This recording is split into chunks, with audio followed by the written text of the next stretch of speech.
بداية اللقاء. تشكيلة فريق نادي القاسم لمباراة اليوم: ليث معا، دينيس، حسين محسن، ومحمد الباقر عبد الرحمن. هنا المدرب أيمن الحكيم مدرب نادي القاسم. كذلك حاضر بالتشكيلة أحمد نور، ميسوكي، وأوديني جورج، والحارث حاتم، عمار داخل، كريم أبو بكار، وكذلك حيدر عبد الرحيم. هذه تشكيلة المدرب أيمن الحكيم.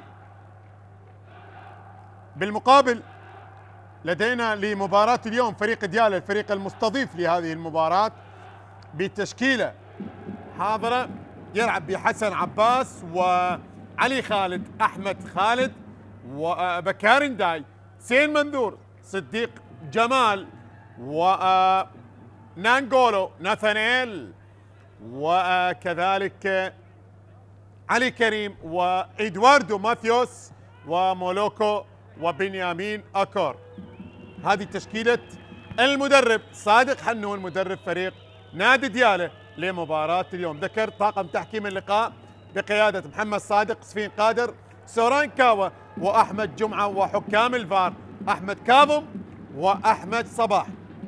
كل التوفيق لكلا الفريقين، وكل التوفيق لطاقم تحكيم المباراة. البداية، وبالتأكيد دائما ما تكون البداية يعني ممكن الدقائق الأولى جس نبض بالنسبة لكلا الفريقين، وممكن أن تشهد الدقائق الأولى تسجيل أول أهداف المباراة. هذا ما نتمناه بطبيعة الحال، أن تكون المباراة مباراة فيها الأهداف وفيها حضور الأهداف من الدقائق الأولى بالنسبة لكلا الفريقين. كرة ملعوبة لنادي القاسم، إرسال الكرة، بعد ذلك كرة وصلت في وسط الملعب، تمرير عن طريق إدواردو إلى جهة اليمين. نادي ديالى يحاول من خلال هذه الكرة وهذه المحاولة، كرة بعد ذلك مقطوعة عادت لنادي القاسم، والمحاولة مستمرة، ومن ثم التمرير أقرب للمدافع دينيس، أو كان بكاري، هذا بكاري، كرة الماضية، وبكاري بعد ذلك يعود بالكرة، ومن ثم هنا المدرب صادق حنون هو قادم من خسارة كبيرة، نعم، أمام فريق الشرطة في الجولة الماضية. خسارة كانت كبيرة، وبالتالي خسارة ب6 أهداف. ركنية الآن تنفذ عالية، إبعاد عن طريق علي خالد. تبقى المحاولة لمصلحة ديالى. هجوم الآن في وسط الملعب، حسين منذور، كرة عالية للأمام باتجاه لاعب البرازيلي إدواردو ماثيوس، لاعب القادم من نادي الشباب البحريني. كرة في الوسط،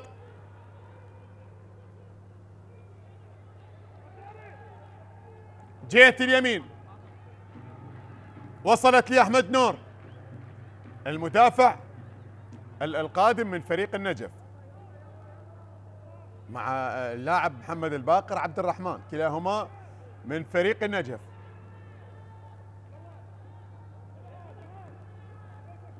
كرة ملعوبة للأمام، تبقى المحاولة لمصلحة فريق نادي القاسم.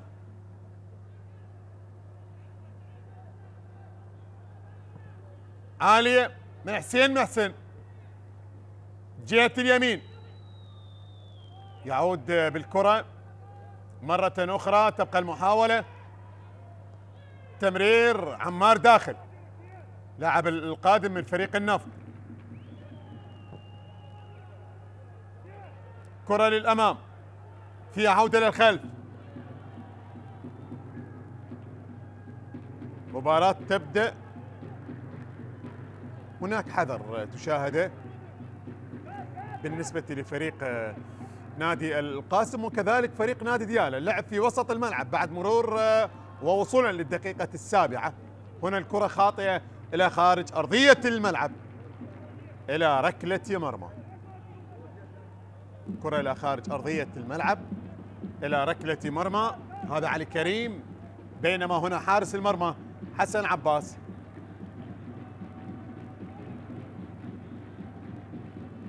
هنا صادق حنون مدرب فريق ديالى يسعى للحصول على النقاط الثلاث من خلال هذا اللقاء.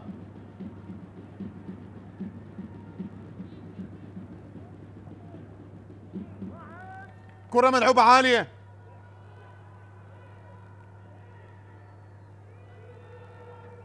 بعد ذلك الكرة تبقى مع نادي القاسم. الحارث حاتم، تمرير الآن صافرة ولدينا خطأ على محمد الباقر، خطأ لمصلحة لاعب فريق ديالى اللي هو مولوكو، لاعب الكنغولي قادم من نادي الصداقة الليبي.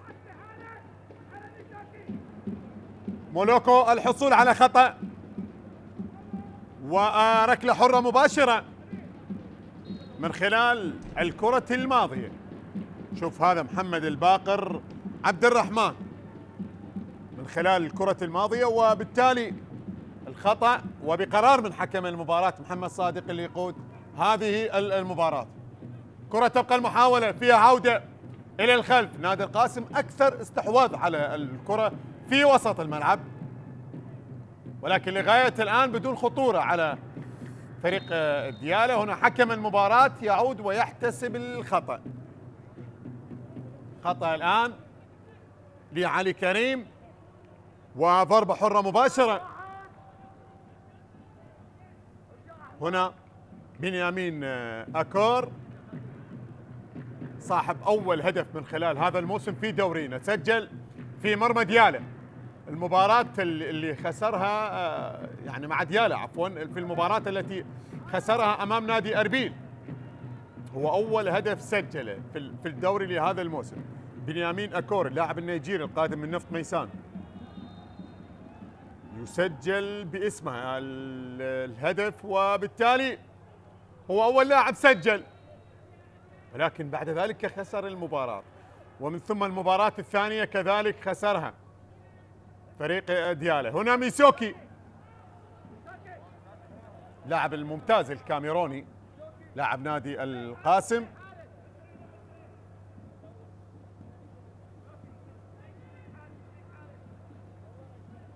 كرة إلى خارج أرضية الملعب.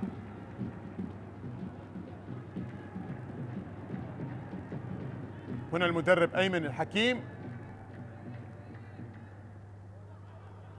صرح وقال كانت لدينا أخطاء في المباراة الأولى، وبعد ذلك في المباراة الثانية كانت كذلك لدينا أخطاء، ولكن قلت الأخطاء في المباراة الثانية. هنا في المباراة الثالثة سنحاول أن لا نخطأ من خلال هذا اللقاء. هنا البطاقة الصفراء الأولى تظهر من خلال هذه المباراة على ما أعتقد محمد الباقر.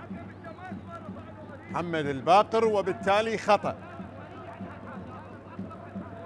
أو لا، كان دينيس هو من ارتكب الخطأ من خلال اللقطة الماضية، وبالتالي البطاقة الصفراء الأولى تظهر من خلال هذه المباراة.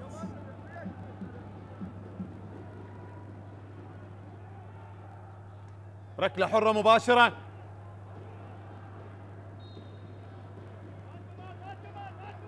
ما كان محمد الباقر من خلال اللقطة الماضية. على كل حال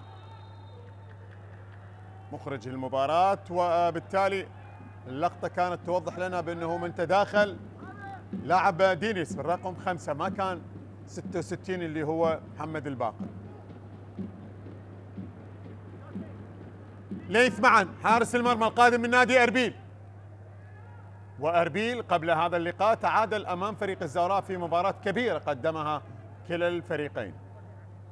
تقدم الزوراء عن طريق كاظم رعد وسجل التعادل فريق أربيل عن طريق شيركو كريم. بينما مباراة زاخو والنتيجة الكبيرة الثانية من خلال هذا الموسم بعد نتيجة مباراة الشرطة وديالة اللي انتهت ب6 أهداف كانت كأكبر نتيجة من خلال هذا الموسم، يسجل النتيجة الثانية الأكبر فريق زاخو في مرمى كربلاء وب5 أهداف. نتيجة كانت كبيرة على فريق كربلاء لمصلحة زاخو. هنا المباراة تعادل بدون أهداف لغاية الآن. الدقيقة 12 يا من تتابع وتشاهد عبر قنوات شبكة الإعلام العراقي، التعادل بدون أهداف الجولة الثالثة من دورينا دوري نجوم العراق لكرة القدم لموسم 2024-2025. هجوم الآن حسين منذور،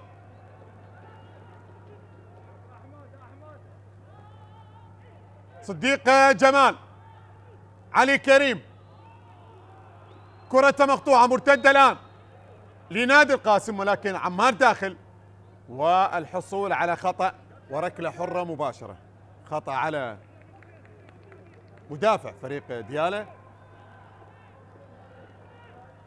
ناغولو لاعب الكاميروني، نفيل لاعب القادم من فريق الحدود.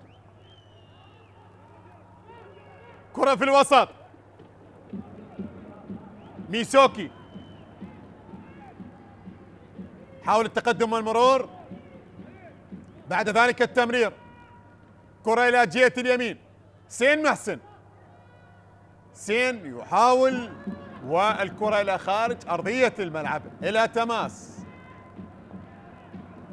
تبقى المحاولة لنادي القاسم، محاولة مستمرة مقطوعة الكرة لفريق ديالة ومن ثم اصطدت بحسين محسن وتحولت إلى خارج أرضية الملعب. هذا حيدر عبد الرحيم مهاجم نادي القاسم اللاعب القادم من فريق نفط ميسان.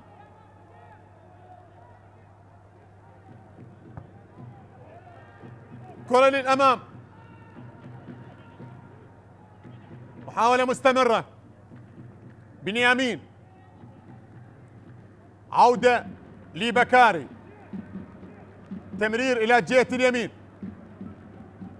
هجوم لديالة، محاولة مستمرة، تبقى المحاولة وصلت لمحمد الباقر، ارتداد لفريق نادي القاسم ولكن الكرة خاطئة وقصيرة كانت من خلال اللقطة الماضية عن طريق هذا اللاعب. هنا محمد الباقر، بينما هنا صادق حنون المدرب اللي يقود فريق ديالة. فريق ديالة الفريق العائد مرة أخرى لدوري الأضواء بعد غياب طويل. جماهير ديالة تمني النفس بأن يكون الفريق بأفضل صورة من خلال هذا الموسم بعد العودة لدور الكبار، ولكنه تلقى الخسارة الأولى والثانية، وهذا لا يعني بأنه الفريق يعني استسلم، وهناك عدة جولات 36 جولة متبقية مع هذه الجولة، ممكن الفريق أن ينهض ويعود. وهذا الحال طبعا بالنسبة لجميع الفرق. هنا اللاعب البرازيلي ماثيوس إدواردو، هنا سوران كاون حكم المساعد الثاني، وحالة تسلل على إدواردو. هنا بكاري اللاعب الموريتاني. فريق عندما يسقط في اللقاء الأول ويسقط في اللقاء الثاني وسقوط حتى في الجولة الثالثة وصولا للرابعة وإلى آخره، ممكن أن ينهض، ممكن أن يعود، ولكن عليه أن يتعلم من الأخطاء، ويجب من مباراة إلى مباراة أخرى أن تكون الأخطاء أقل، والفريق يعمل على تصحيح الأوضاع. بالنسبة لكل الفرق التي تخسر في الجولات الأولى ممكن أن يكون هناك صحوة بالنسبة للفريق، ولكن الجماهير تتمنى أن لا تكون هذه الصحوة متأخرة. هنا خطأ لمصلحة مولوكو، لاعب الكنغولي، خطأ على الحارث حاتم، ركلة حرة مباشرة جمهور دياله في المباراة الماضية أمام الشرطة كان حضوره أفضل، يعني كان حضوره أكثر من حضور مباراة اليوم. هنا علي كريم، بينما هنا إدواردو. هذه جماهير دياله، تحية لهذه الجماهير، وإن كان الحضور ليس بذلك الحضور الكبير. نطالب جماهير دياله بأن تحضر بأكثر عدد من الجماهير في باقي المباريات، خصوصا المباريات التي يحتضنها هذا الملعب، ملعب الافتراضي بالنسبة لفريق دياله لهذا الموسم، ملعب المدينة الدولي. وحتى جماهير نادي القاسم كان ممكن أن يكون لها حضور من خلال هذه المباراة. عودتنا جماهير نادي القاسم أن تحضر لكل المباريات، حتى وإن كانت يعني في النجف، في كربلاء، في باقي المحافظات، تشاهد جماهير نادي القاسم تحضر وتؤازر الفريق.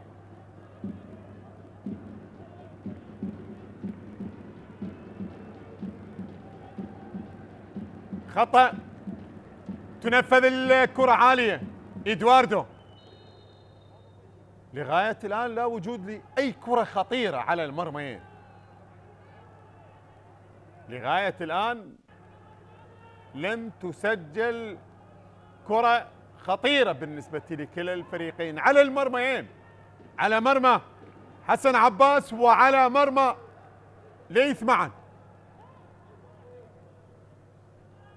هذا كريم أبو بكار لاعب الغاني، لاعب القادم من نادي أجيلاس الإسباني. ابعاد للكرة من حسين محسن الى خارج ارضية الملعب. تماس. مثل هكذا مباريات تحتاج لهدف. الهدف سيغير من واقع المباراة وسيجعل المباراة مغايرة بكل تأكيد يعني. ولكن الأهداف متى تأتي؟ تأتي الأهداف بعد ما تشاهد يعني الأداء يكون مقنع، والأداء يكون فيه سرعة، والأداء يكون فيه تسجيل لكرات خطيرة. على هذا الأساس ربما بعدها تشاهد هدف، ولكن لغاية الآن اللعب في وسط الملعب، اللعب في وسط الملعب بالنسبة لكلا الفريقين. دينيس،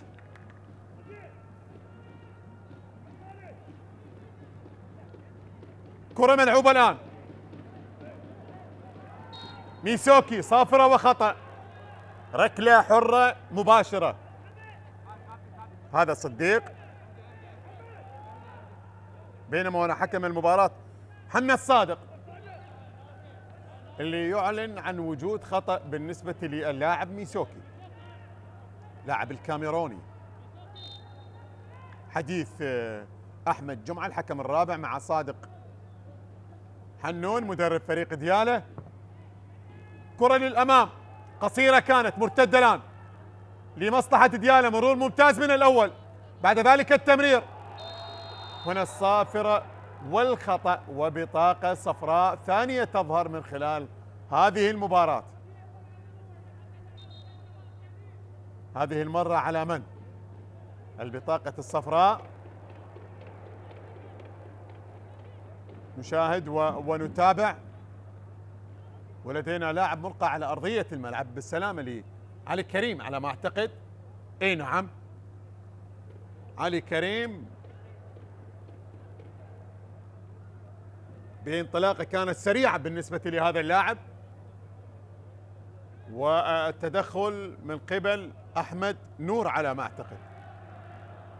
نعم بالفعل أحمد نور، والبطاقة الصفراء تظهر الآن لأحمد نور، هي البطاقة الصفراء الثانية في المباراة لغاية الآن.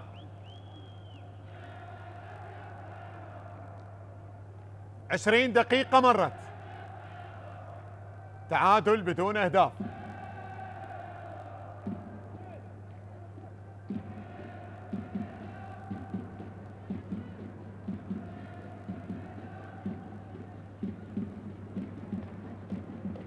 بطاقة صفراء، وحكم المباراة يتحدث مع اللاعب على أنه البطاقة الصفراء الماضية على كل حال. حكم هو صاحب القرار، يتخذ القرار باحتساب خطأ مع وجود بطاقة صفراء.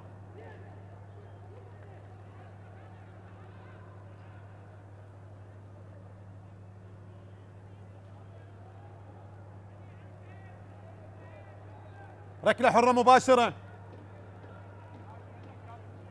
لمصلحة ديالة. هنا ادواردو، خطأ الآن، الكرة تنفذ عالية، إبعاد من دينيس، متابعة للكرة من أحمد خالد، بعد ذلك الكرة وصلت لليث معا.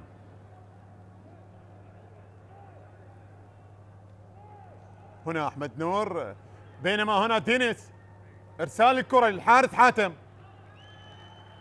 رمية تماس. هنا الحارث حاتم كابتن لاعب خبرة، بينما هنا أحمد خالد مدافع نادي ديالة. الكرة إلى خارج أرضية الملعب، إبعاد من بكاري،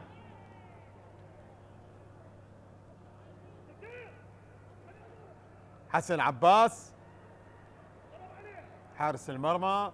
وهنا رمية التماس تنفذ طويلة، حارث حاتم، إبعاد من علي خالد، تبقى المحاولة، تمرير للأمام، إبعاد للكرة إلى تماس.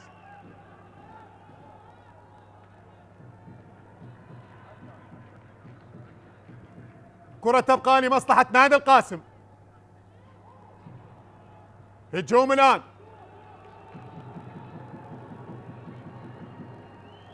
إبعاد للكرة،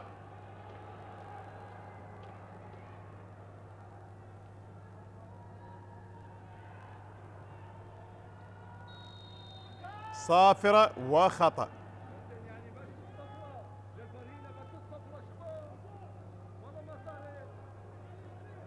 خطأ الآن لتينيس، وبالتالي مباراة نتمنى أن ترتقي لمستوى أفضل.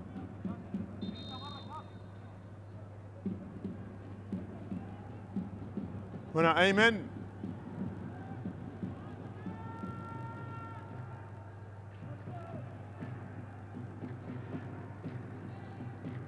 ليث معا،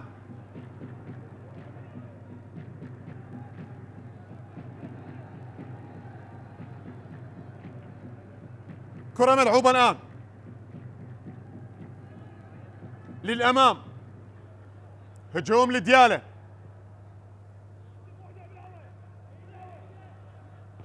عالية الكرة والإبعاد،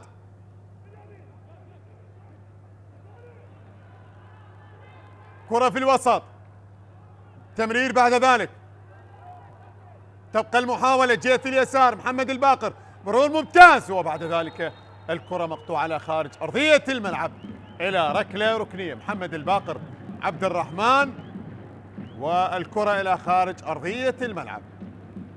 أيمن الحكيم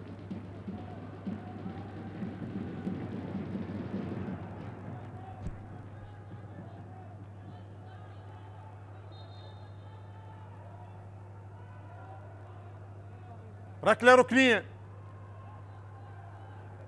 تنفذ الكرة، ميسوكي سدد الكرة ولكن اصطدت وتحولت إلى خارج أرضية الملعب إلى رمية تماس.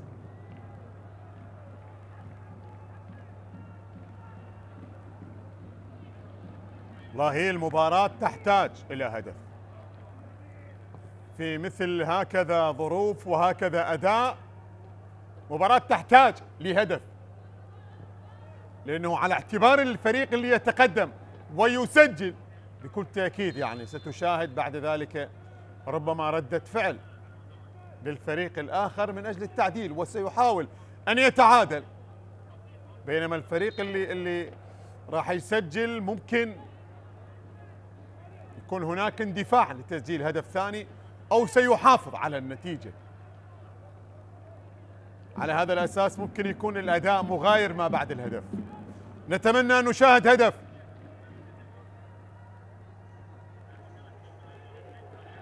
من مباراتين ديالا هدف واحد، وفريق نادي القاسم كذلك من مباراتين هدف واحد، على اعتبار انه تعادل بدون اهداف امام الكهرباء. والخساره امام نفط ميسان بهدفين مقابل هدف واحد. ديالا الان سين منذور حاول ان يعود، الحارس حاتم تمرير الكره، تبقى بعد ذلك وفيها عوده لفريق ديالا. تمرير صديق جمال، بنيامين، إدواردو، وصافرة وخطأ.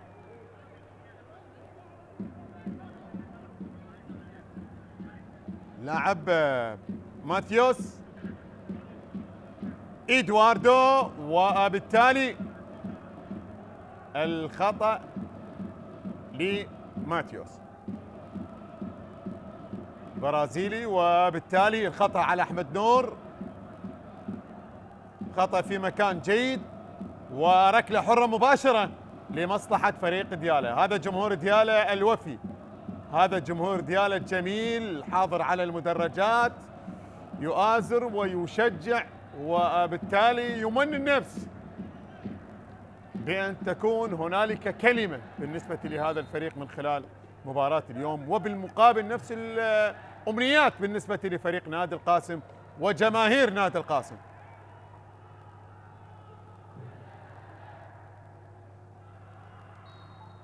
كرة فيها صافرة وفيها خطأ. حيدر عبد الرحيم، خطأ على علي كريم.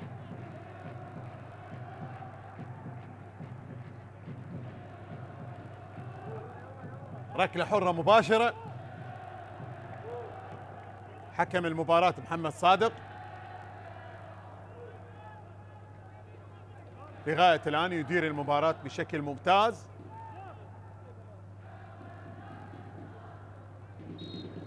سين محسن بكرة ملعوبة عالية للأمام، بعد ذلك إبعاد دالي الكرة في وسط الملعب. دينيس بعد بضربة رأسية. إدواردو، كرة لأحمد نور،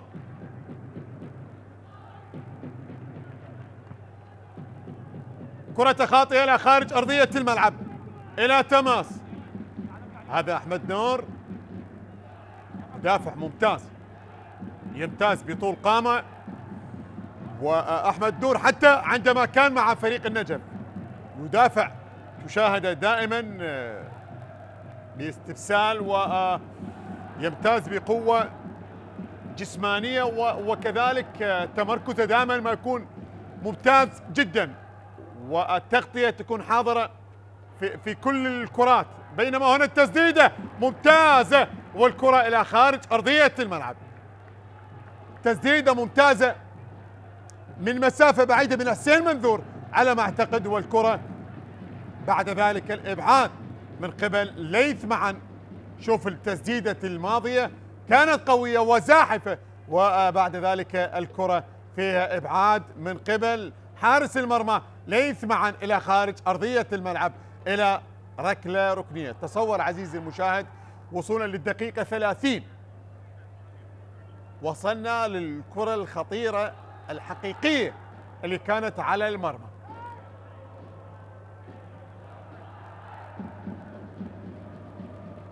كرة تنفذ الآن. حارث حاتم، محمد الباقر، كرة إلى خارج أرضية الملعب. تماس الآن. هذا مولوكو،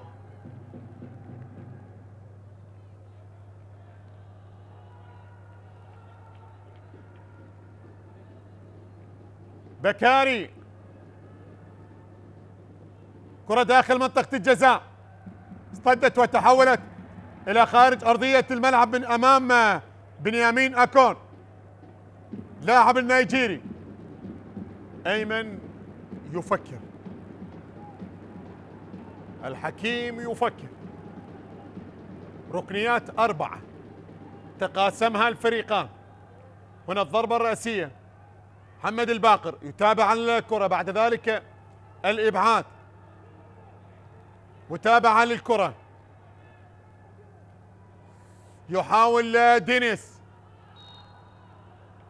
صافرة، ولدينا خطأ، ركلة حرة مباشرة.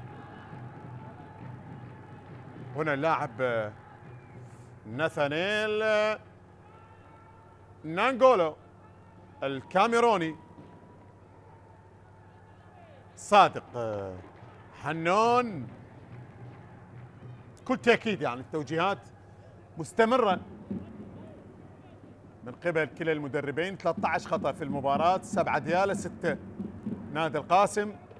هذا ناثانيل. بينما هنا كذلك اللاعب أوديني النيجيري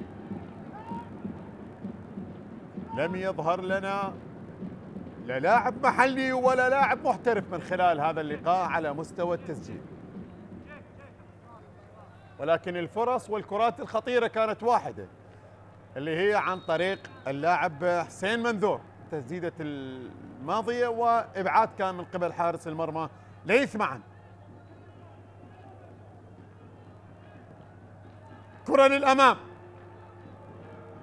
ضربة رأسية باتجاه المرمى، ولكنها وصلت لحسن عباس.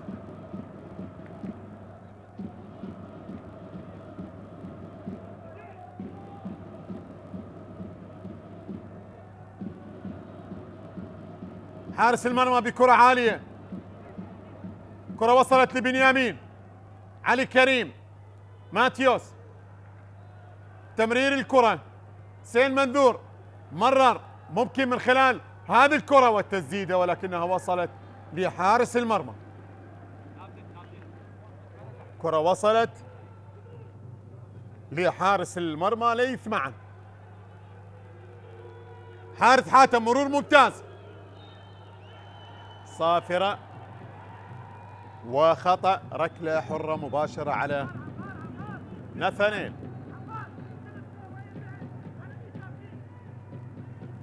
خطأ من خلال اللقطة الماضية.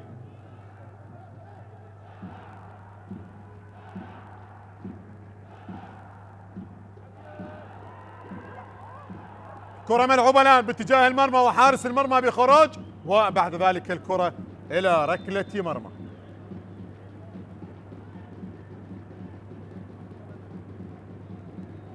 أعتقد بأن هناك راية من الحكم المساعد الأول سفين قادر.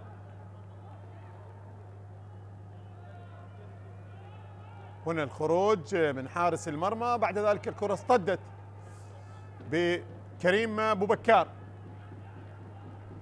تحولت إلى ركلة مرمى، ولكن من قبلها حالة تسلل. وهذه الصورة الجميلة لبغداد السلام، بغداد المحبة، بغداد الأمان، عاصمة جميلة بهكذا صورة جميلة وهكذا لقطة معبرة، ولا تحتاج للكثير من التعليق، لأجواء وأمسية في بغداد جميلة، وفي هذا الملعب الجميل، ملعب المدينة الدولي الذي يحتضن هذه المباراة.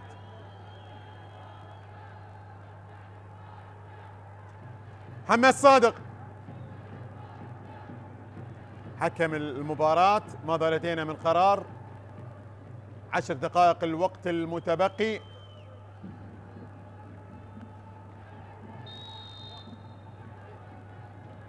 حالة تسلل إذن، وركلة حرة غير مباشرة، تنفذ الكرة، إبعاد بعد ذلك.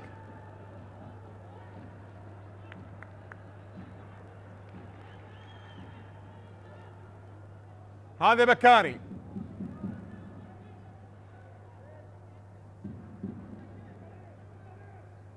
رمية تماس،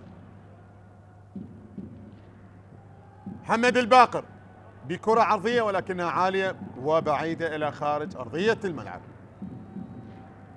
هنا محمد الباقر والكرة العرضية الماضية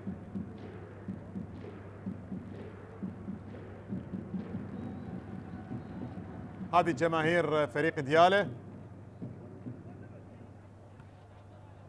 حسن عباس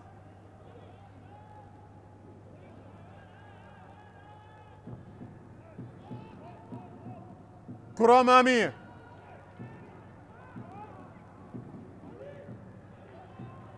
هجوم لمصلحة نادي القاسم وحارس المرمى ومن قبلها كذلك راية.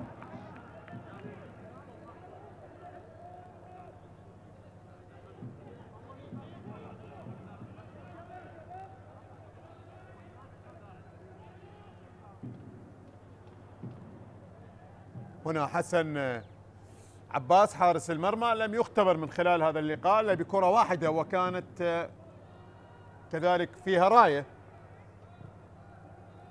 كرة المهاجم كريم أبو بكار.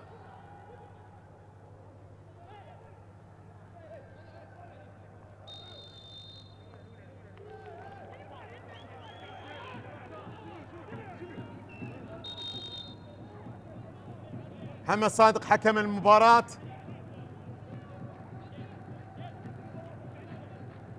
لدينا خطأ من خلال اللقطة الماضية بقرار من حكم اللقاء. مباراة لم ترتقي للمستوى المطلوب. أول لقاء طبعا هو بتاريخ لقاءات الفريقين.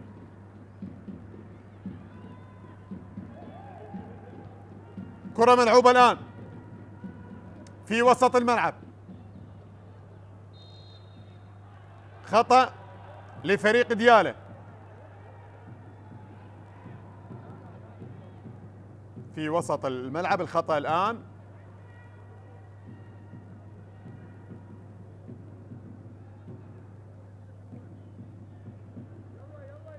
كرة الماضية وبالتالي أمامية الكرة،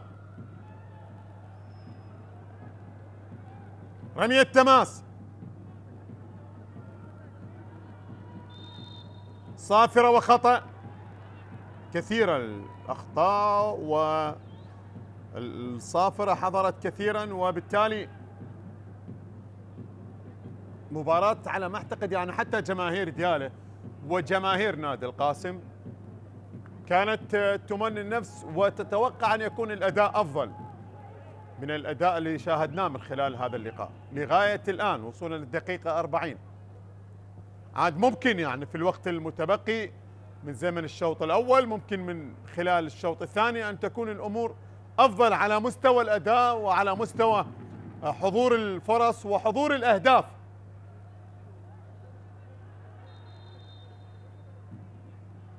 هنا كريم أبو بكار ورمية تماس الآن.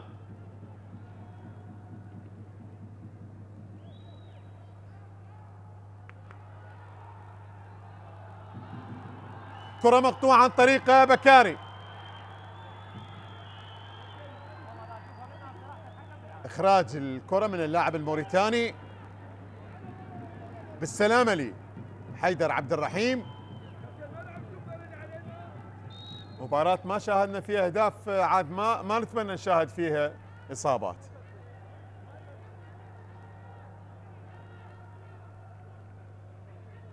هنا الكرة الماضية وبالتالي ينهض حيدر عبد الرحيم.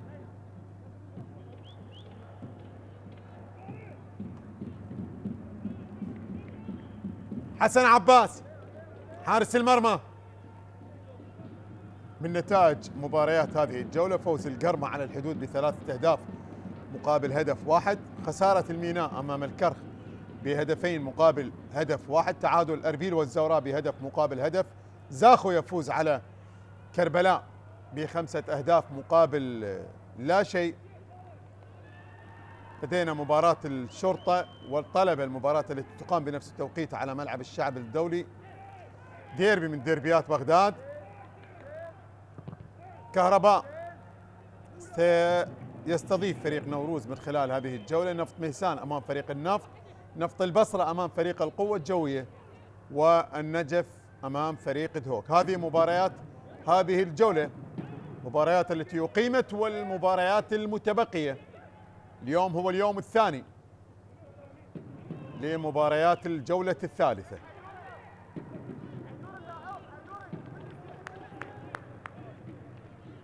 هذا حيدر عبد الرحيم،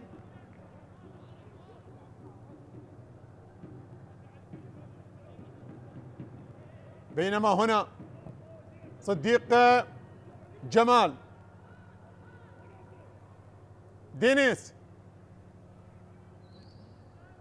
حارث حاتم،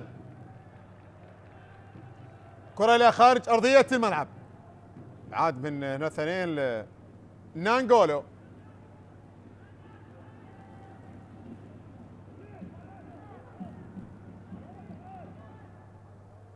كرة إلى خارج أرضية الملعب، كابتن حارث حاتم،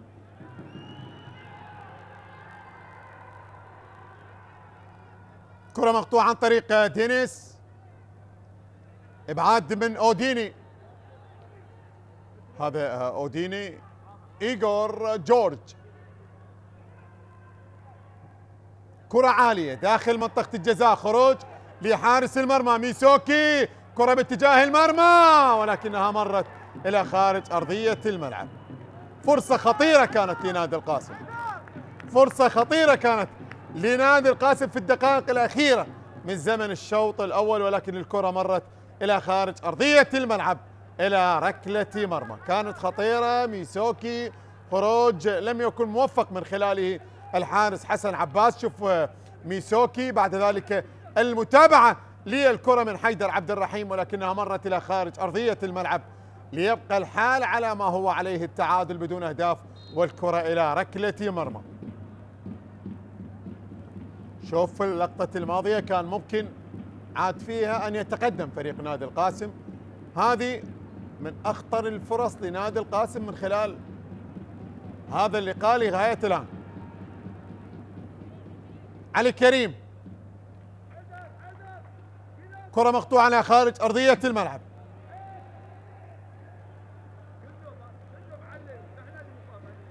رمية تماس، كرة وصلت لعلي خالد، للأمام بنيامين يحاول بحث عن زميل، تمرير الكرة وتبقى خطيرة داخل منطقة الجزاء، الكرة العرضية عالية وبعيدة، عالية وبعيدة، عادت مرة أخرى لأحمد خالد، تمرير ناثانيل لأحمد خالد جهة اليمين، تمرير الكرة، تبقى المحاولة ولمصلحة ديالة، هذه خطيرة والكرة الرأسية ولكنها مرت، كانت جميلة حلوة، حلوة المحاولة كانت عن طريق علي الكريم ولكنها مرت إلى خارج أرضية الملعب إلى ركلة مرمى. شوف شوف شوف شوف شوف الإعادة، الكرة عن طريق مولوكو، العرضية والرأسية عن طريق علي الكريم ولكنها مرت إلى خارج أرضية الملعب ليبقى التعادل بدون أهداف من خلال هذه المباراة. شوف الإعادة والكرة الماضية التي مرت بهكذا طريقة إلى ركلة مرمى. 45 دقيقة تنتهي، نلعب في الوقت المحتسب بدل عن الضائع، دقيقتان الوقت المضاف بدل عن الضائع. ميسوكي، هنا التمرير الآن،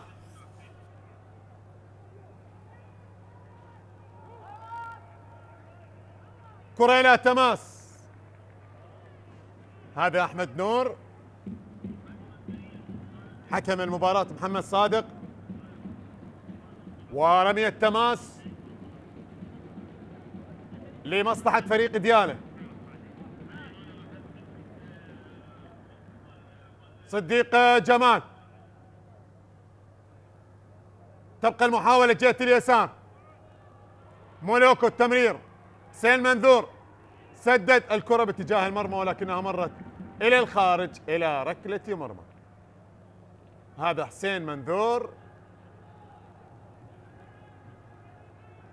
مرور كان ممتاز، وبعد ذلك حاول أن يضع الكرة على القائم البعيد ولكنها مرت بهذه الطريقة إلى خارج أرضية الملعب إلى ركلة مرمى.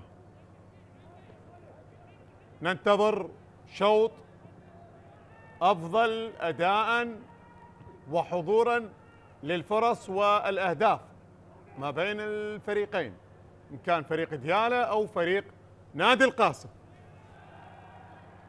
مرور ممتاز،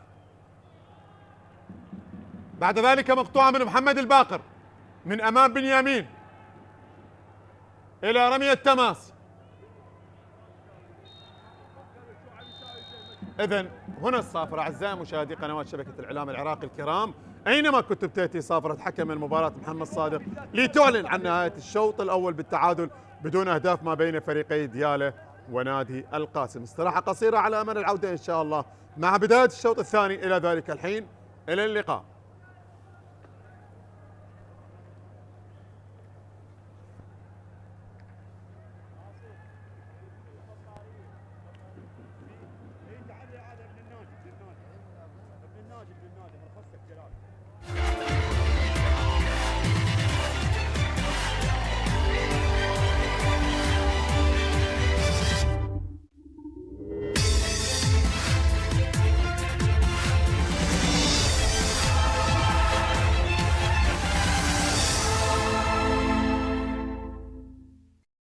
مع حسين علي، حاول يمر حسين، عالية خطيرة، جول! ميمي ميمي ميمي للقيثارة بالدقيقة 13 من عمر المباراة.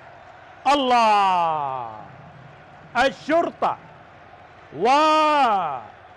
وميمي في شباك البرتقال، في شباك ديالى. مهند علي بهدف أول بشباك ديالى. الشرطة أفضل، أخطر، يستحق الهدف، لكن شوف الله، شوف حسين علي، مرور ممتاز، رأسية على يسار علي جاسم. هدف جميل للقيثارة، للشرطة، ويفتتح التسجيل. تكلم صادق حنون، كهرباء وديالى. يحيى عالية داخل منطقة الجزاء، الله الله الله! ميمي ميمي ميمي للقيثارة، ميمي للشرطة. ثاني بمرمى ديالى. ميمي للشرطة، ميمي للشرطة. يعود ميمي والعود أحمد. مهند علي بثقة وبرهاوة وبفكر وبتأني. ميمي والهدف الثاني. لاحظ يحيى تلعب المواس، حضرها. شوف ميمي، شوف الله الله الله!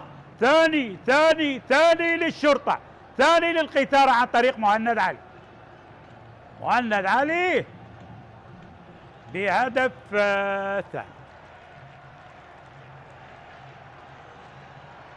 المامورية صارت صعبة على ديالى. بالكرة أعطى الأدفانتج، حلوة لأحمد يحيى، أحمد يمر والشرطة. الله!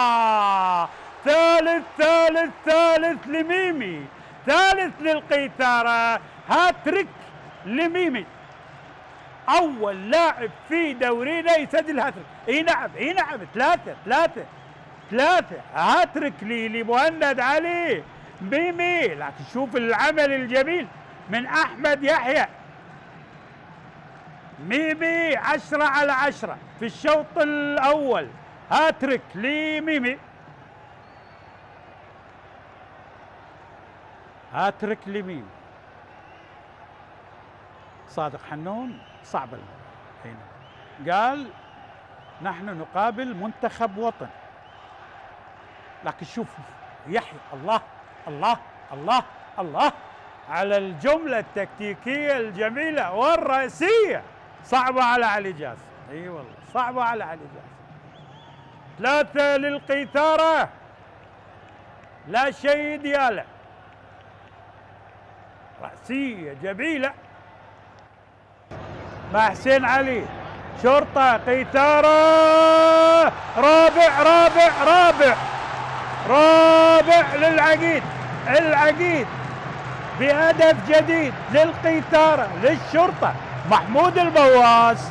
صارت 4-0 4-0 للقيثارة، لبطل الدوري للموسم الماضي، لبطل الدوري ل3 مرات متتالية محمود البواس بهدف الرابع طبعا للشرطة، وبهدف الشخصي الأول في هذا الموسم. حسين علي سجل، لوكاس سجل في مباراة القرمة. الآن الهاتريك لميمي، والرابع الجميل للعقيد محمود البواس. المواس برابع الأهداف فرح الناس وفرح جماهير الشرطة.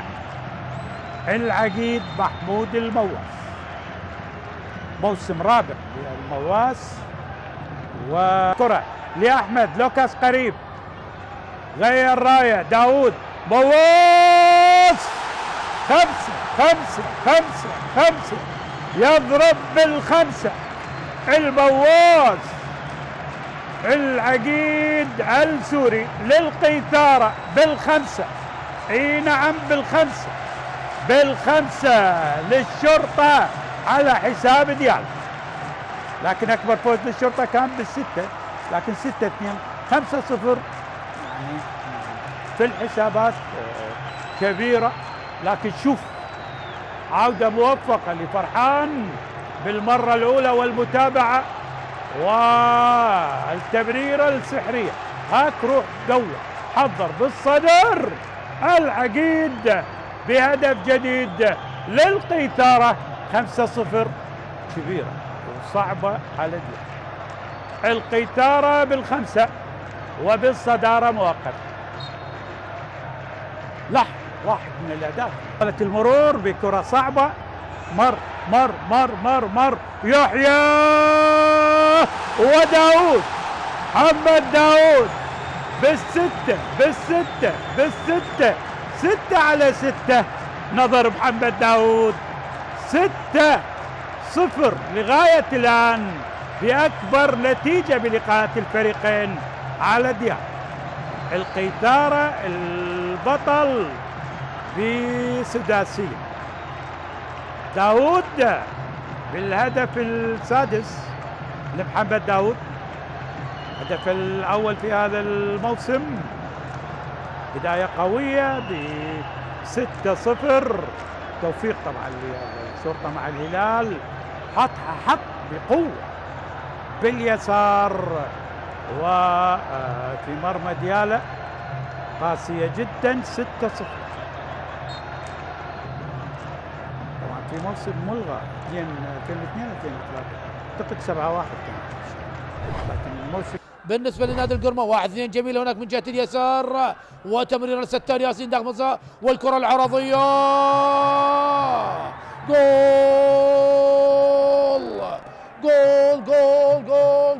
جول عن طريق اللاعب جابرييل رامسيس، يسجل أول أهداف اللقاء.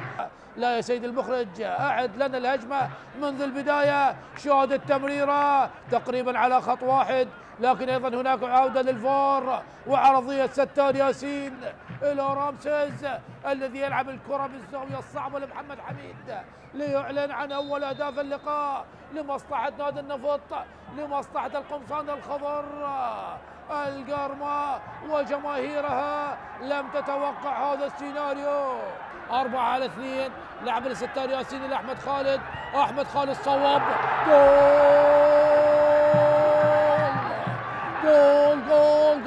جول أي هجمة مرتدة، أي هجمة معاكسة، أي فوست بروك لنادي النفط. مهاجمة تدرس من ضمن الهجمات المرتدة، الهجمات المعاكسة. أحمد خالد يتوج مجهوده بهدف ثاني بعد هجوم مرتد جميل جدا من نادي النفط بعدما كانت ركنية لمصلحة نادي القرماء. هجوم مرتد سريع جدا في الأخير، أحمد خالد صوب بيسراه ويسجل الهدف الثاني في الدقيقة 65. أحمد خالد مدافع اليسار، شوط حيدر ستار ياسين، ستار ياسين يخدم الجميع بعدما صنع الهدف الأول، الآن يصنع الهدف الثاني.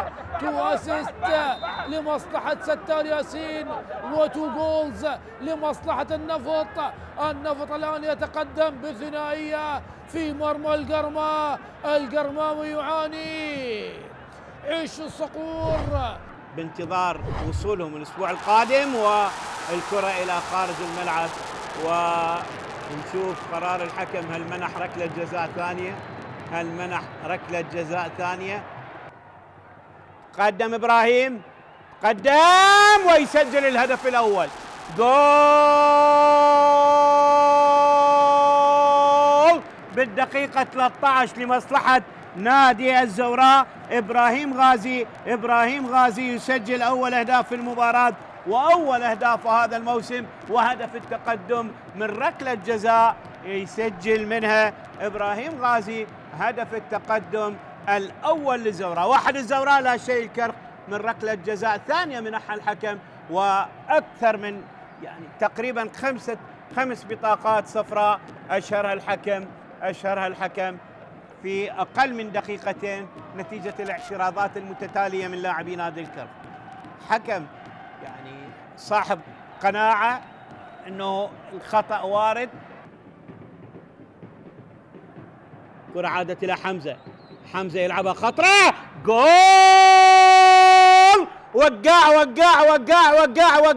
وقاع يسجل هدف التعادل بالدقيقة 23 من عمر المباراة. جملة تكتيكية جميلة، وكرة على طبق من ذهب من حمزة عدنان يستقبلها برأسية جميلة وقاع رمضان ويدرك التعادل لمصلحة نادي الكرخ. 1-1 كرة جميلة، ووقاع رمضان يحيي الجماهير، وكرة جميلة حلوة رائعة من حمزة عدنان، شوفها على طبق من ذهب بالمليمتر وبرأسية جميلة يضعها داخل الشباك ويحرز أول الأهداف لفريق نادي الكرخ في لقاء اليوم، والتعادل بهدف 1 لكلا الفريقين. تقدم الكرخ بعد أن تقدم الزوراء بعد أن أهدر ركلة جزاء بالدقيقة 3 حسن عبد الكريم عن طريق إبراهيم غازي من ركلة جزاء بالدقيقة 13، ويعادل وقاع رمضان بالدقيقة 23 من عمر المباراة. 1-1 هي نتيجة الذهاب الموسم الماضي. يحول تحويله، كرة خطيرة، إبراهيم غازي، جول جول جول جول جول جول جول جول رأسية من إبراهيم غازي، ورابع لاعب يسجل هدفين هذا الموسم. إبراهيم غازي يسجل الهدف الثاني بالدقيقة القاتلة بالدقيقة 90 من عمر المباراة بكرة ملعوبة من أسيست رائع من حسن عبد الكريم، وإبراهيم غازي برأسية جميلة يسجل هدف الشخص الثاني، ورابع لاعب يسجل هدفين في مباراة واحدة بعد شركو كريم وبعد مهند علي وبعد محمود المواس. إبراهيم غازي يسجل هدفين في مباراة واحدة، وبالدقيقة 90 يتقدم الزوراء على الكرخ بهدفين مقابل هدف واحد. نلعب بالدقيقة 90 ويبقى التقدم للزوراء 2-1.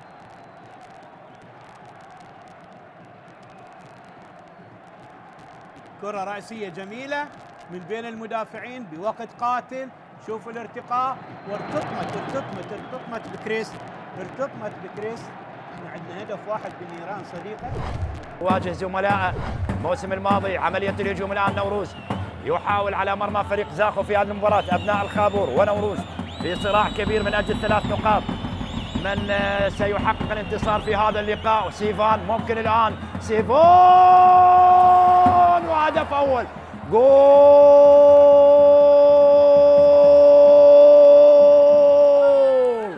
أحمد محمود يسجل لنوروز، أحمد محمود يسجل لنوروز. كانت البداية من سيفان عمر والحارس يتألق علي كاظم، لكن سيفان عمر يكملها في المرمى ليعلن فريق نوروز افتتاح التسجيل في هذه المباراة.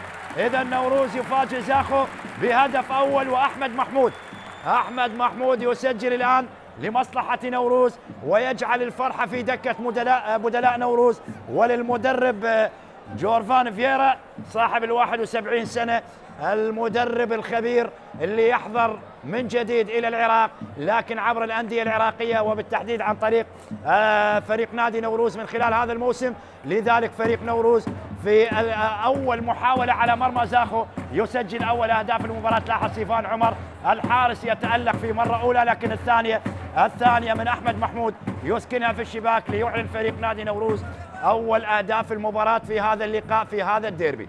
الآن بدأت المتعة، بدأت الإثارة، بدأت اللحظات اللي ينتظرها الجمهور.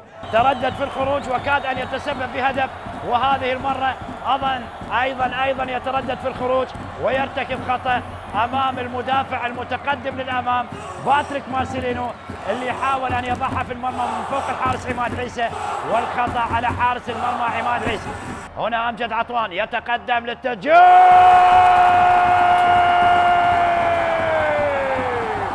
يعدل أمجد عطوان لزاخو هدف تعادل لأبناء الخابور. أمجد عطوان يسجل هدف التعادل ويطلق العنان. أمجد عطوان على مدرجات ملعب زاخو بهدف تعادل في هذه اللحظات. يشتعل الديربي لكن في اللحظات الأخيرة، الديربي الشمالي يشتعل في اللحظات الأخيرة بهدف من ركلة جزاء يسجل عن طريق اللاعب أمجد عطوان. خطي الدفاع للتغطية، لاعب الارتكاز، بينما الكرة جونيور يبعدها من أمام حميد الطائي. كرة طويلة، ضغط من عباس ياس ومضغوط على جونيور في الكرة، جونيور يخطو والمرمى فاضي. الكرة الأولى، الله! الماتادور لولو بالا كورنادو يستغل ويضرب ويسجل الهدف الأول للسفارة. ماذا فعلت يا عبادي؟ كيف تركت مرماك؟ بأي طريق غادرت المرمى؟ كورنادو يعطي إنذار. السفينة قد أصلحت، السفينة قد عادت لترسي، لذلك عليكم الحذر. الآن السفينة أصلحت والرحلة ابتدأت، وبعد أن ظن الجميع القلعة قد هدمت، هي القلعة تعود، هي كرة الإسباني كورنادو في المرمى. الهدف الأول، الكرة الأولى، حرف الولد اللعيب يسجل كورنادو. قيمة المحترف الحقيقية تظهر في هذه اللقطة، والتسديدة من خارج المنطقة في مرمى علي، والكرة في مرمى القوة الجوية. الخطر قد أحدق بالسطور، والعنوان الأبرز بأن القلعة عادت لتظهر مرة أخرى. أيضا قدم جيل شاب، رفض الفريق بالأسماء الشابة في الموسم الماضي وأنقذ الفريق محمد قاسم نصيف.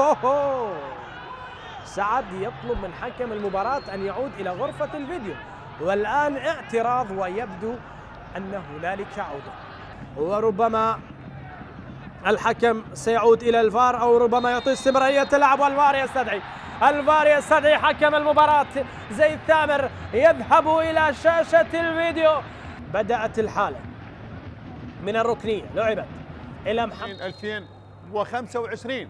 الشوط الأول انتهى بالتعادل بدون أهداف ما بين الفريقين. نتمنى أن يكون هذا الشوط الثاني شوط مغاير عن الشوط الأول، ونتمنى أن نشاهد فيه الأداء الفني الكبير بالنسبة لكلا الفريقين، ونتمنى كذلك أن نشاهد الفرص ونشاهد الأهداف من خلال 45 دقيقة لهذه المباراة. الوقت المتبقي للشوط الثاني، بداية الشوط الثاني، التغييرات، دخول لمجتبى ولسيف، مجتبى محسن وسيف رشيد. بدلاء من خلال الشوط الثاني للمدرب أيمن الحكيم مدرب نادي القاسم. تغييرات ما بين الشوطين، مدرب يحاول من خلال الشوط الثاني، كل فريق يحاول الحصول على النقاط الثلاث من خلال هذا اللقاء. هنا جماهير ديالى، جماهير التي تريد العودة بالنقاط الثلاث. ديالى وآخر ظهور لديالى عندما كان الدوري طبعا 4 مجاميع، ثم 2007 2008 أصبح الدوري 3 مجاميع، ثم 2008 2009 أصبح مجموعتين، ومن ثم موسم 2011 2012 أصبح الدوري عام مجموعة واحدة، وبعدها موسم 14 15 أصبح مجموعتين عندما حقق اللقب نفط الوسط، وبعدها عاد إلى مجموعة واحدة موسم 2016 2017 وإلى الآن. ولكن آخر ظهور لديالى عندما كان الدوري 4 مجاميع.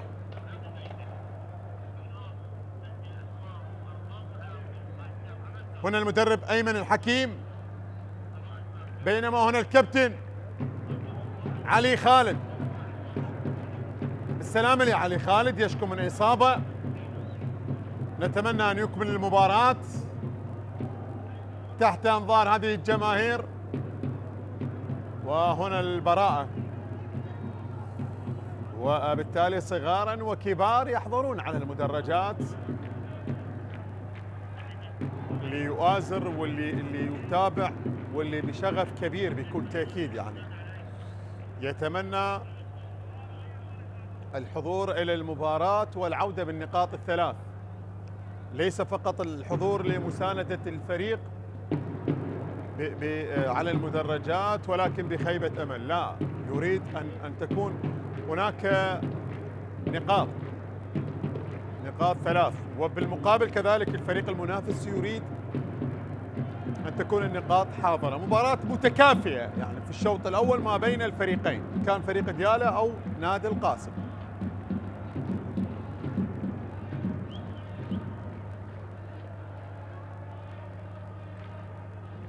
فريق ديالى الكل يعلم بأنه حامل لقب الدوري الممتاز 23-24 بعد الفوز في المباراة النهائية على فريق القرمة بركلات الجزاء الترجيحية 7-6 بعد التعادل بهدفين مقابل هدفين في الوقت الأصلي للمباراة. مباراة التي أقيمت في ملعب الشعب، الكل تابعها، وكانت واحدة من المباريات الكبيرة التي قدمها فريق ديالى وفريق القرمة بنهائي الدوري الممتاز. بالسلامة لعلي خالد، نتمنى أن يكمل المباراة.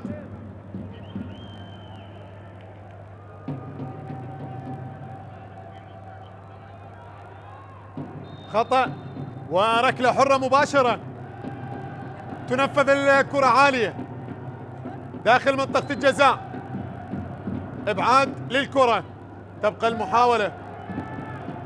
إدواردو، كرة في الوسط لنادي القاسم الآن، والكرة وصلت لحسن عباس. هذا حسن عباس. مباراة الشرطة والطلبة كذلك، مباراة التي تقام بنفس التوقيت، انتهى شوطها الأول بالتعادل بدون أهداف في ديربي بغداد.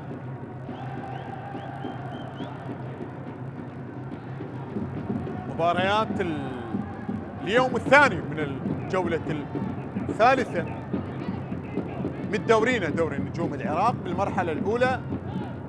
اليوم المباريات مباراتين أقيمت في شمالنا العزيز، ومباراتين تقام الآن في العاصمة الحبيبة بغداد. أربيل في ملعب فرانسوا حريري يستضيف الزوران، مباراة اللي انتهت بالتعادل بهدف مقابل هدف، وزاخو على ملعبه يستضيف نادي كربلاء، مباراة التي انتهت بفوز زاخو ب5 أهداف. هنا مباراة ديالى اللي يستضيف من خلال هذه المباراة نادي القاسم، وبنفس التوقيت في ملعب الشعب كذلك في بغداد، مباراة نادي الشرطة والطلبة. هنا بنيامين لغاية الآن من خلال هذه الجولة لم نشاهد تعادلات سلبية. نعم التعادل حضر بهدف مقابل هدف، ولكن في كل المباريات سجلت أهداف. مباراة القرم والحدود، مباراة الميناء والكرخ، مباراة تربيل والزوراء، ومباراة زاخو وكربلاء، في كل المباريات سجل أهداف. هنا ننتظر التسجيل من خلال هذا اللقاء. المباراة المستمرة لغاية الآن التعادل فيها حاضرا، والتعادل فيها في كل شيء، على مستوى الأداء، على مستوى تقارب الأداء وتقارب الفرص، يعني بفرصتين من خلال الشوط الأول لكل فريق فرصة، وحتى بالنسبة للاستحواذ مباراة متكافئة ما بين الفريقين. يعني ربما يسجل فيها نادي القاسم وربما يسجل فيها نادي ديالى. هذه الأمور ممكن أن نشاهدها من خلال هذا اللقاء، وهذا الأمر اللي نتمناه لهذه المباراة. هنا أوديني على تنفيذ رمية التماس، تنفذ الكرة عالية داخل منطقة الجزاء، والحارس حاتم سدد الكرة ولكنها إلى خارج أرضية الملعب إلى ركلة مرمى. حارس حاتم سدد الكرة ولكنها بعيدة إلى الخارج إلى ركلة مرمى.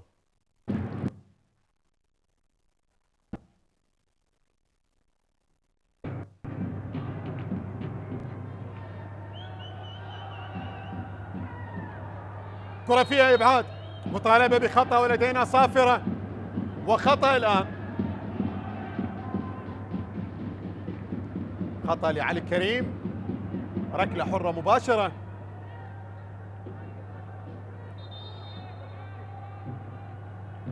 هنا التدخل وهنا السقوط كذلك المؤلم بالنسبة للاعب فريق نادي القاسم اللي هو أوديني.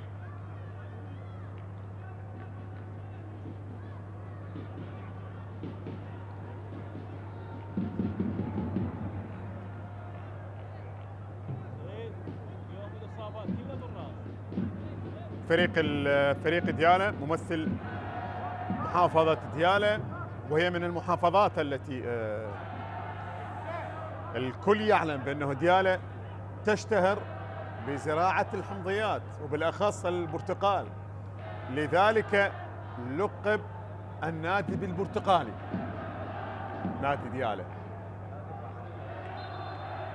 هل ستكون العودة بالنسبة لهذا الفريق عودة محكمة ومن خلالها ربما يسجل حضور ممتاز أو لا؟ هذا الأمر سنشاهده من خلال هذا الموسم. شاهد الدماء وشاهد ربما إصابة أخرى. هنا أوديني يتلقى البطاقة الصفراء. شوف هذا الدخول وهنا البطاقة الصفراء للاعب النيجيري. هذه جماهير البرتقالي، جماهير ديالى. بالسلامة لعلي كريم،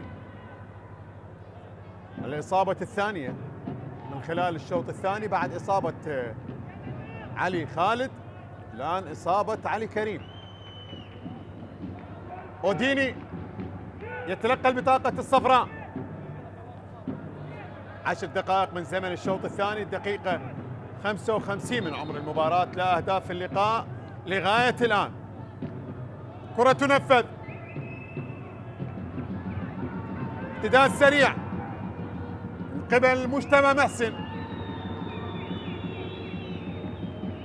تبقى المحاولة، ميسوكي لمجتبى، مجتبى يحاول تمرير الكرة خاطئة، عادت الآن سين منذور، تمرير لصديق جمال، كرة خاطئة، عادت لميسوكي. تبادل الكرات، محمد الباقر حارث حاتم سدد الكرة من مسافة حلوة، حلوة للحارث حاتم وحلوة لحسن عباس. تبقى المحاولة لنادي القاسم. هذه خطيرة، هذه خطيرة، هذه خطيرة، هذه خطيرة، ترسل للأمام. المحاولة مستمرة والتسديدة، ولكنها بعد ذلك إلى خارج أرضية الملعب. الله الله، حلوة، جملة تكتيكية رائعة لنادي القاسم تنتهي بحالة تسلل من خلال اللقطة الماضية، ولكن حلوة حلوة حلوة. برافو برافو برافو برافو لنادي القاسم من خلال اللقطة الماضية والتسديدة الأخيرة.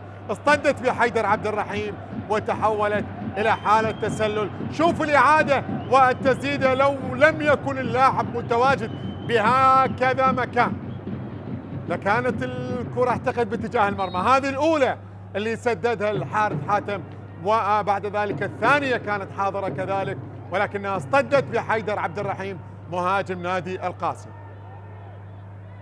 يبقى الحال على ما هو عليه، يبقى التعادل بدون أهداف، ولكن الشوط الثاني شكله يعني ربما يكون أفضل من الشوط الأول. كرة ملعوبة، مرور ممتاز، بعد ذلك التمرير، ابعاد من دينيس، احمد نور، علي خالد، ادواردو، احمد نور، ابعاد للكرة، كرة وصلت لمجتبى، مقطوعة الكرة، مرور ممتاز، تبادل الكرات، كرة لمصلحة نادي ديالى. الهجوم الآن، كرة عالية للأمام ومحمد الباقر، قطع للكرة ممتاز، وبعد ذلك التمرير، بعد ذلك التمرير ومن ثم الصافرة والخطأ لمحمد الباقر.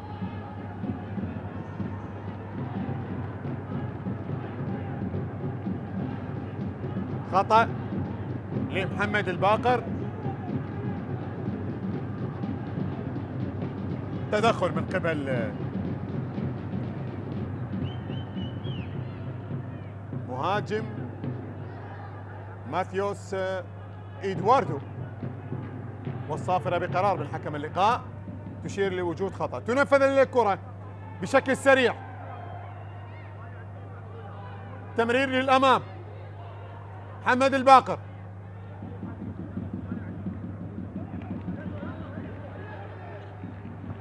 حارث حاتم، حيدر عبد الرحيم، ولكن كرة مقطوعة إلى تماس. هذا بكاري مدافع اللي يمتاز بقوة جسمانية. تغييران، دفعة واحدة، زين العابدين سلام وأنس مالك.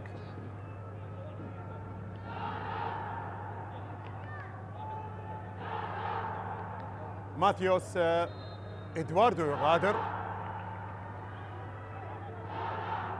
وكذلك علي كريم يغادر، والبدلاء زين العابدين سلام وكذلك أنس مالك هم الذين شاركوا من خلال هذا اللقاء. تغييرات للمدرب صادق حنون، لكل مدرب الآن تغييران. هنا تسديدة من خارج منطقة الجزاء ولكنها وصلت لحارس المرمى بسهولة.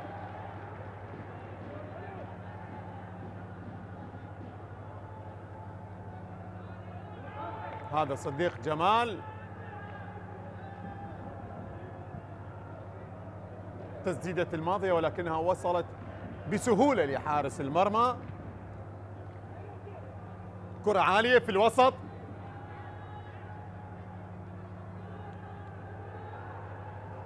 هجوم صافرة وخطأ لميسوكي. ركلة حرة مباشرة لمصلحة نادي القاسم من خلال اللقطة الماضية. الخطأ والصافرة من قبل حكم اللقاء محمد صادق.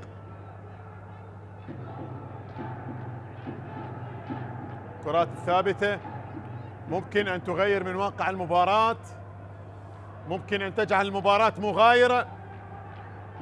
خطأ في مكان ممتاز، كذلك ترسل عالية،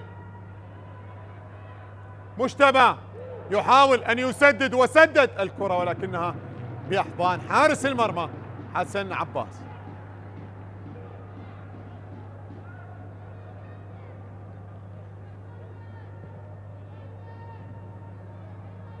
شوف الإعادة، مجتبى محسن اللي سدد الكرة أحد البدلاء والكرة وصلت لحارس المرمى. كرة بجهة اليسار مقطوعة الآن،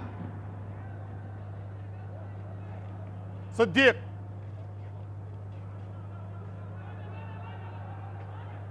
تمرير الكرة جهة اليسار أقرب لأحمد نور، إبعاد للكرة، تغطية من قبل حسين محسن والكرة فيها إبعاد إلى تماس للمرة الثانية على التوالي. حسين أبعد الكرة من أمام مولوكو،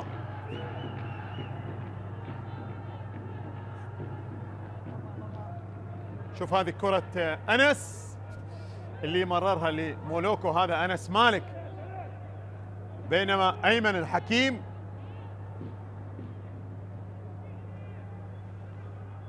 حصول على نقطة أو النقاط الثلاث من خلال هذا اللقاء. سنتابع إذا ما كانت النقاط لصادق حنون أو لأيمن الحكيم أو ربما هم حبايب حتى صافرة الختام. جولة القادمة فريق ديالى بكل تأكيد، يعني إذا ما كان فريق ديالى أو فريق نادي القاسم. طبعا ديالى سيواجه القوة الجوية ونادي القاسم سيستضيف نادي أربيل. هذه مباريات الجولة الرابعة بعد التوقف الدولي لمباريات التصفيات. كل التوفيق لأسود الرافدين من خلال مباريات التصفيات. هنا علي خالد، رمي التماس، تغيير الآن، محمد خالد بديلا لحيدر عبد الرحيم.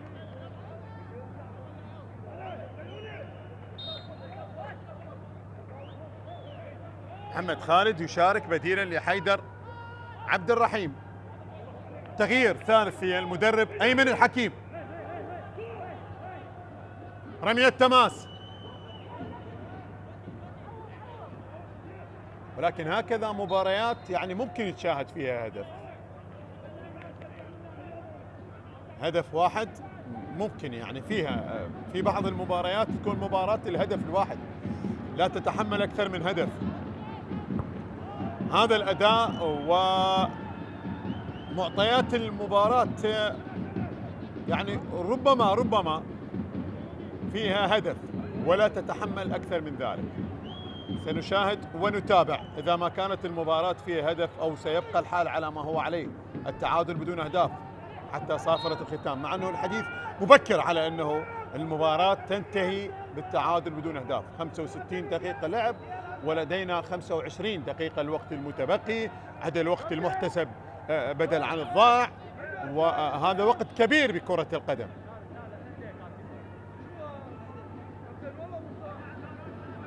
هذا صديق جمال، محمد الباقر، تنفذ الكرة، تبقى المحاولة إلى جهة اليمين لميسوكي. هذا اللاعب اللي يصنع الفارق، ممكن بالمقابل بنيامين يصنع الفارق، ممكن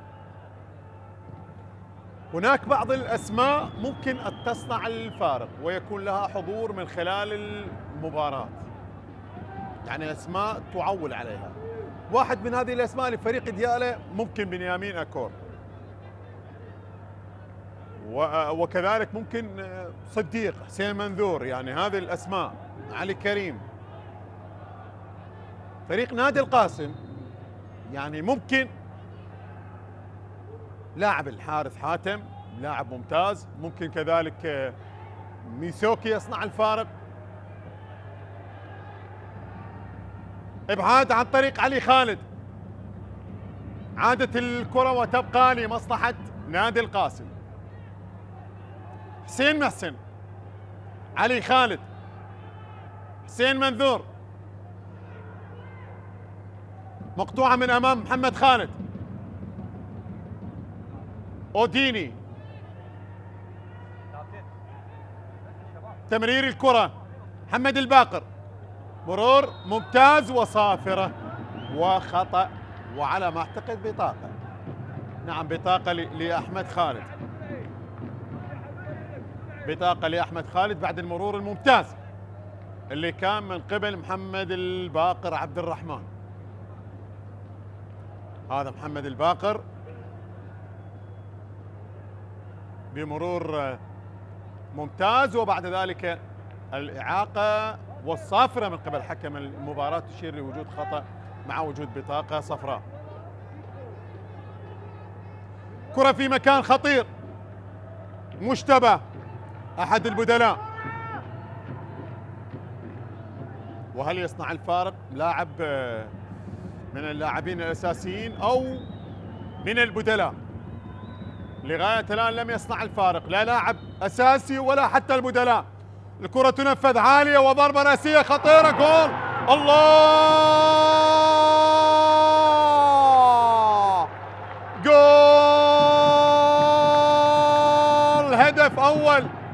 هدف أول لنادي القاسم الآن. يسجل يأتي لاعب بديل ويصنع الفارق ويسجل من خلال هذه المباراة على ما أعتقد 77 اللي سجل. سيف اللي سجل، سيف رشيد يصنع الفارق ويسجل من خلال هذه المباراة هدف التقدم لنادي القاسم. شوف الكرة الرأسية والمتابعة الممتازة من خلال اللقطة الماضية، سجل من خلالها، استطاع من خلالها أن يسجل أول أهداف في المباراة، أن يصنع الفارق ويتقدم من خلال هذا اللقاء بهدف مقابل لا شيء الآن. هدف لنادي القاسم مقابل لا شيء الآن.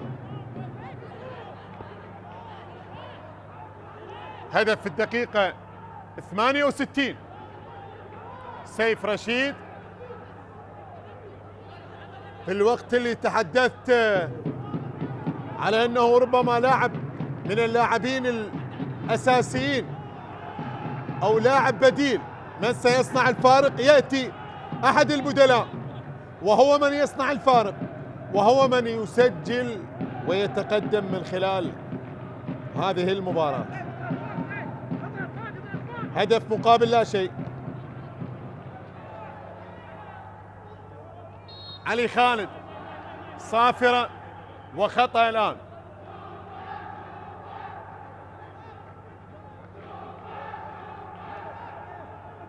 هنا الإعادة وكرة الخطأ على الحارث حاتم. هل سيعود فريق ديالى؟ هل سيسجل ويستطيع العودة من خلال هذه المباراة، أو يبقى الحال بالنسبة لنادي القاسم التقدم بالهدف أو ربما يضيف هدف ثاني؟ كرة ملعوبة بجهة اليسار،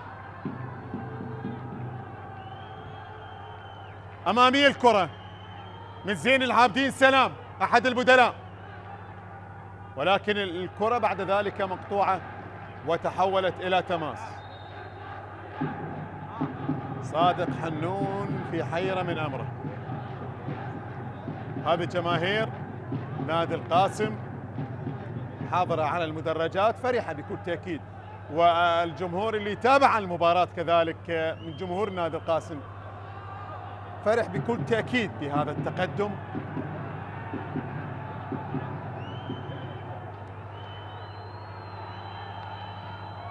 كرة أمامية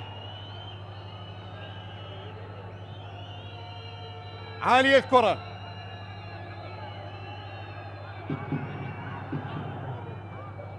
تمرير بعد ذلك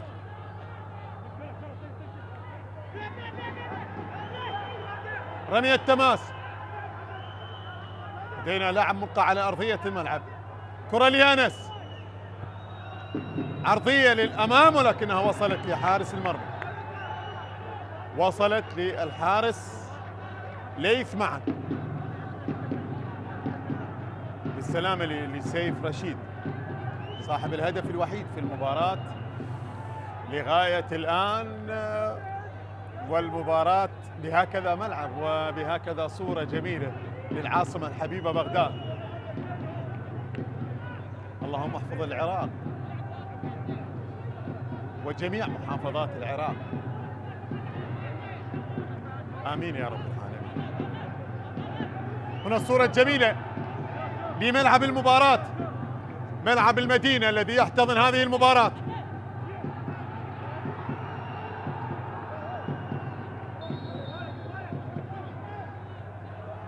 محمد صادق حكم اللقاء.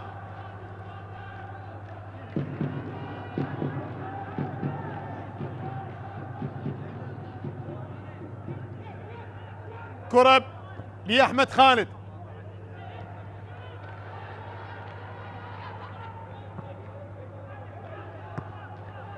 عودة لحارس المرمى حسن عباس، تغيير اتجاه اللعب بكرة عالية إلى جهة اليسار. ميسوكي،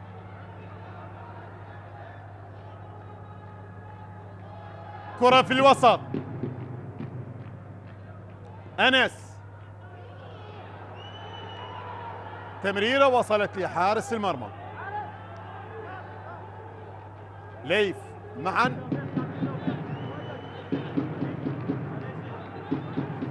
بثبات الحصول على الكرة في اللقطة الماضية.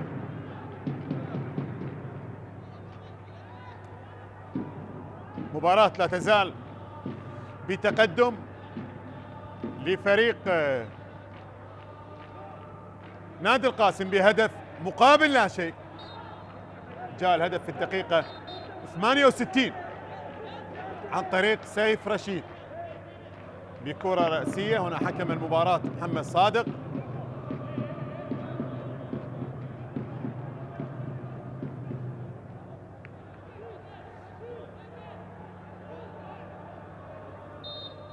تغيير،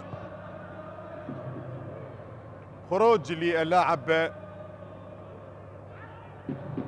ناثانيل نانغولو لاعب الكاميرون القادم من فريق الحدود. هنا صافرة وخطأ وبطاقة صفراء. حسين محسن يتلقى البطاقة الصفراء.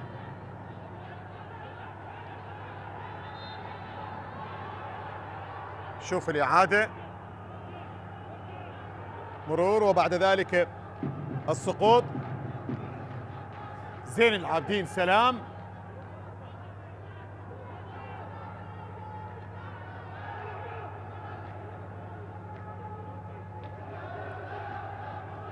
خطأ الآن.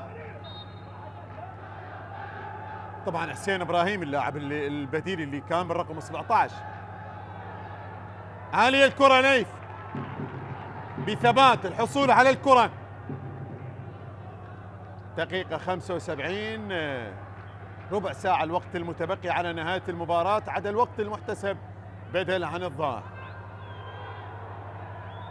تمرير، سيف، تبادل الكرات، بعد ذلك الكرة مقطوعة وصلت لميسوكي. تمرير الآن، كرة ملعوبة إلى خارج أرضية الملعب إلى تماس. هذا الحارث حاتم.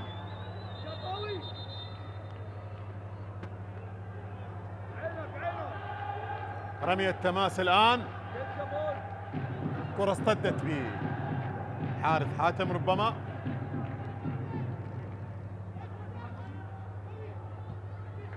كرة فيها إبعاد.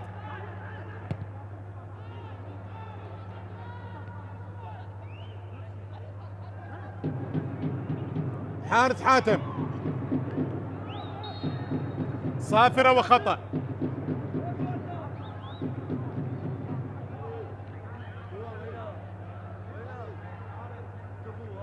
نادي القاسم في الموسم الماضي احتل الترتيب السابع عشر ولعب مباراة البلاي اوف امام البيش مرقة وفاز بهدفين لهدف. فلاح عبد الكريم وعلام حسن في لقاء تفادي الهبوط،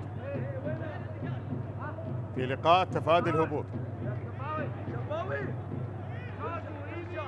حسين عبد الواحد يشارك الآن بديلا للحارث حاتم.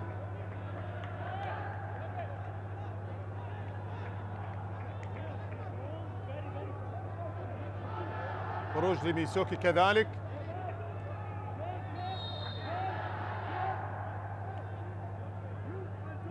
والتغيير آخر،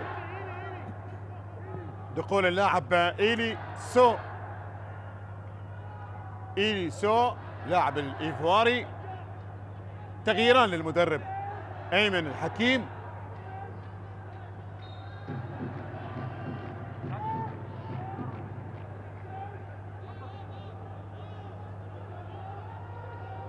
بالمناسبة علام حسن كان هو هداف الفريق في الموسم الماضي ب7 أهداف لنادي القاسم. وسيف رشيد اللي سجل من خلال هذه المباراة سجل في الموسم الماضي 4 أهداف، وميسوكي كذلك سجل 4 أهداف في الموسم الماضي. هنا الهجوم والمتابعة للكرة داخل منطقة الجزاء، وتبقى المحاولة والإبعاد إلى خارج أرضية الملعب من أمام سيف رشيد صاحب الهدف الوحيد في المباراة لغاية الآن. كرة تبعد من أمامه إلى خارج أرضية الملعب إلى ركلة ركنية. إبعاد من بكاري.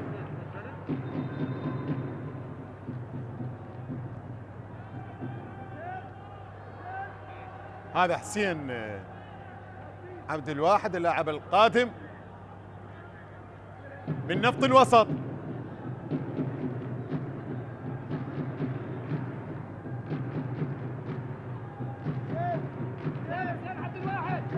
شوف هنا الإعادة، تدخل الممتاز بإبعاد الكرة في اللقطة الماضية من مدافع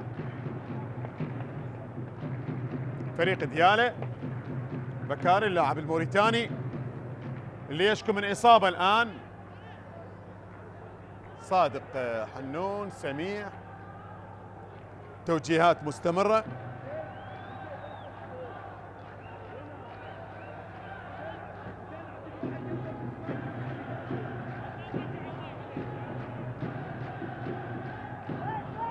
فريق ديالى بقيادة المدرب صادق حنون وسميح صبيح طبعا مدرب مساعد مع محمد حسين.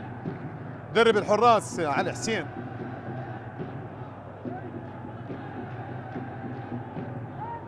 هذه جماهير نادي القاسم فرحة بهذا التقدم لغايتنا من خلال هذا اللقاء.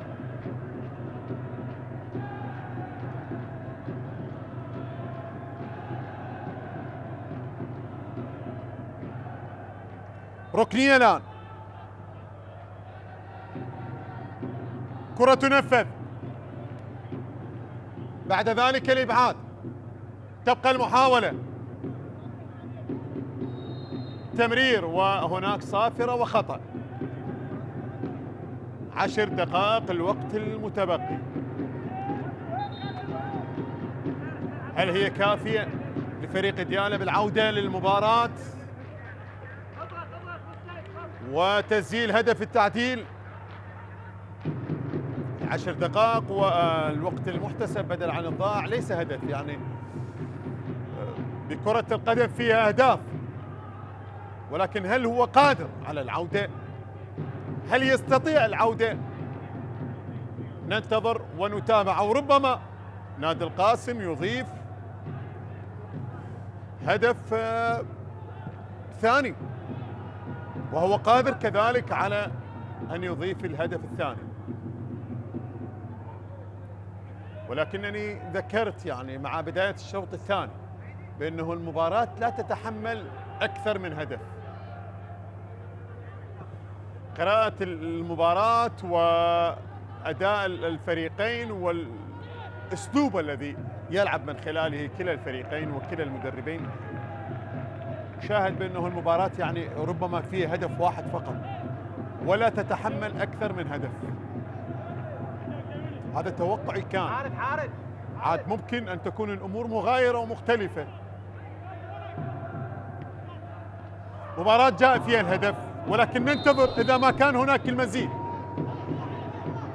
حسين عبد الواحد بالسلامة.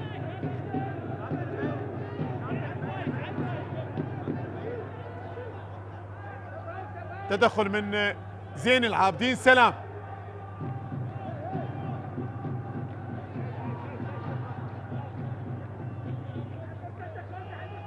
ركلة حرة مباشرة بكاري على التنفيذ، خطأ لدياله، تنفذ الكرة بعد ذلك الإبعاد. سيف حسين منذور بكرة للأمام ولكنها وصلت لليث معه، وصلت لليث حارس المرمى، بينما هذا بنيامين اللي سجل حضوره في أول مباراة وسجل حضوره كأول هدف من خلال انطلاق هذا الموسم في مرمى نادي أربيل، ولكنه لم يظهر في الجولة الماضية ولا حتى في هذه الجولة من خلال هذا اللقاء لغاية الآن. هنا دينيس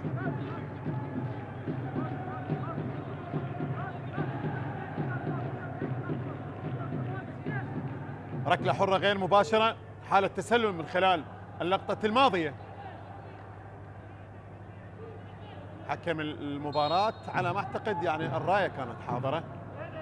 على كل حال هي ضربة حرة غير مباشرة، إشارة كانت واضحة من قبل حكم المباراة محمد صادق. كرة ترسل للأمام، أحمد خالد، كرة بجهة اليمين، زين العابدين. هناك تغيير، كثرة بايز أو تغييران، والمنتصر بالله فؤاد. هذا علي خالد، السلامة لعلي خالد، أصيب من خلال هذه المباراة وأكمل المباراة مع زملائه. هذا المنتصر بالله فؤاد وكثرة بايز. الأسماء والتعاقدات كثيرة، الأسماء والتعاقدات من خلال هذا الموسم بالنسبة لفريق دياله.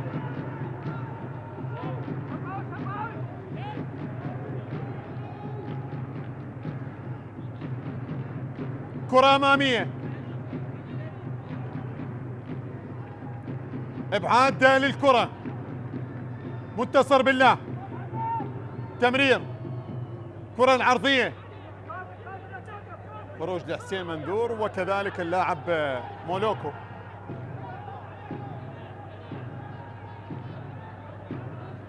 أحمد خالد، هنا الكرة خاطئة،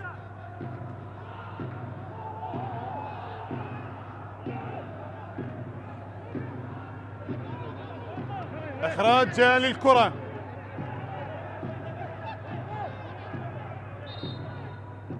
زين العابدين كان يطالب بخطأ، حكم المباراة أشار لاستمرار اللاعب محمد صادق.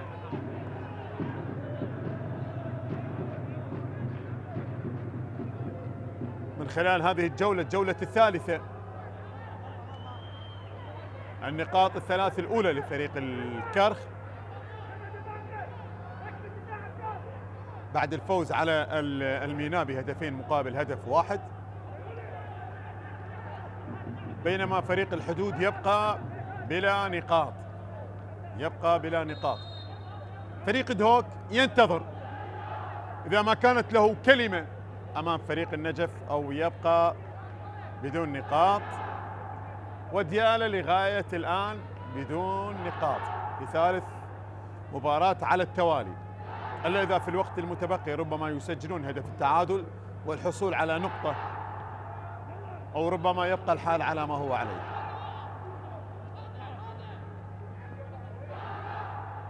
كرة ملعوبة فيها تمريرة.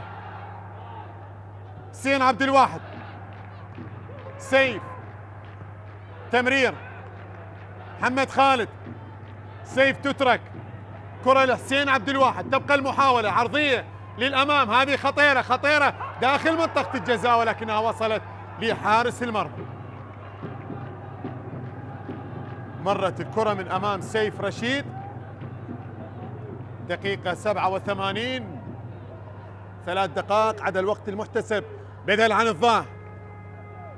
بينما الكرة الآن كوسرة بايز، منتصر بالله فؤاد،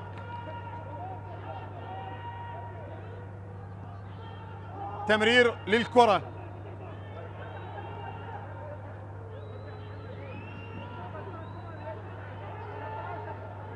أيمن الحكيم. لغاية الآن الكلمة لهذا الرجل. محاولات لا تزال مستمرة بالنسبة لفريق ديالى من أجل العودة وتسجيل هدف التعديل.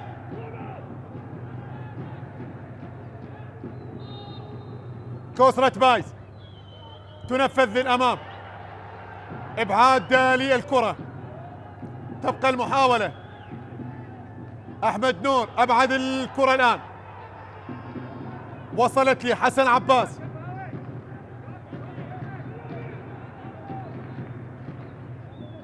منتصر بالله،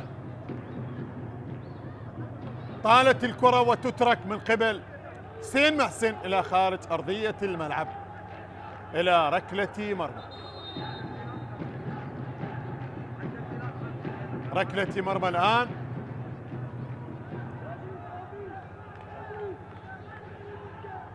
مباريات الجولة الرابعة، الطلبة يستضيف القرمة، النفط يستضيف نفط البصرة، نادي القاسم يستضيف نادي أربيل، حدود يستضيف الشرطة، زوراء يستضيف زاخو، كرخ يستضيف نفط ميسان، وكربلاء يستضيف الميناء، ونوروز يستضيف النجف، ودهوك يستضيف الكهرباء، والقوة الجوية يستضيف فريق ديالى.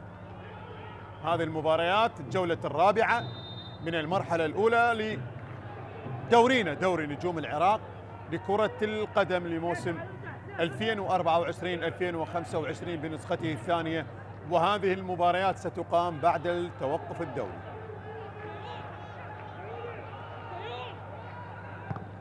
كرة أمامية، حسين عبد الواحد لمحمد خالد،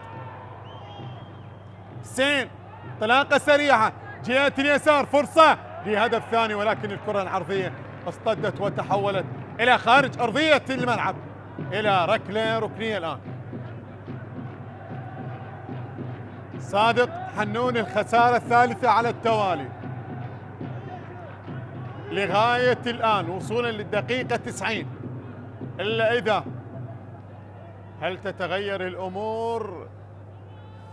هنا الركلة الركنية تنفذ، تبادل الكرات، حسين عبد الواحد جهة اليسار، الكرة العرضية اصطدت، بعد ذلك كرة رأسية، متابعة ومحاولة وتسديدة، ولكنها لم تأتي بالشكل المطلوب بالمشتبه، وبعد ذلك الكرة اصطدت وتحولت بمشتبه إلى تماس لكوسرة بايز.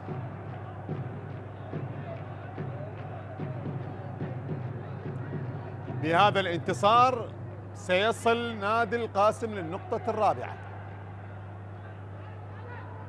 سيصل للنقطة الرابعة من تعادل وخسارة وانتصار. ننتظر الوقت المحتسب بدل عن الضاع. هل يبقى الانتصار وتبقى النقاط الثلاث لنادي القاسم؟ الآن ديالى يفكر بنقطة، نقطة أفضل من الخسارة بكل تأكيد، يعني نقطة، وخصوصا إذا ما كانت يعني الجولة الأولى خسارة والجولة الثانية خسارة، في الجولة الثالثة لغاية الآن أنت تخسر. عاد الآن النقطة لو حصل عليها فريق ديالى هي أفضل من لا شيء، أفضل من الخسارة الثالثة على التوالي. والخسارة في الجولة الثانية كانت كبيرة لفريق دياله. فريق دياله واحد من الفرق الكبيرة التي كانت في دورين. فريق دياله من الفرق التي قدمت لاعبين على مستوى ولاعبين كبار. اي والله، من خلال هذا الموسم البداية لغاية الآن بداية غير جيدة، ولكن هذا لا يعني بأنه الفريق ربما يعني من خلال هذه النتائج لا يصل إلى مبتغاه. لا، ربما تكون الأمور مغايرة من خلال الجولات القادمة، وتكون الأمور أفضل من خلال الجولات القادمة. كرة القدم فيها فوز وفيها خسارة وفيها تعادل، ربما تتحسن الأمور.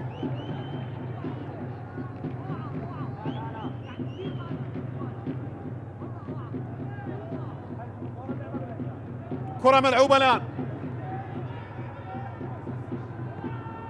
لمصلحة دياله. عالية الكرة، متابعة للكرة. علي خالد، ابعاد بضربة راس. منتصر بالله فؤاد،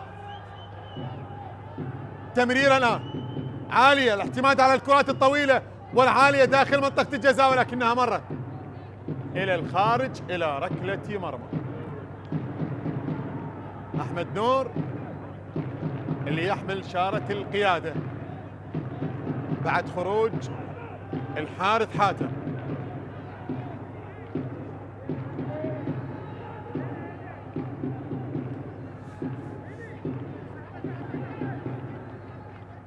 هنا الإعادة للهدف الوحيد في المباراة اللي سجل عن طريق سيف رشيد.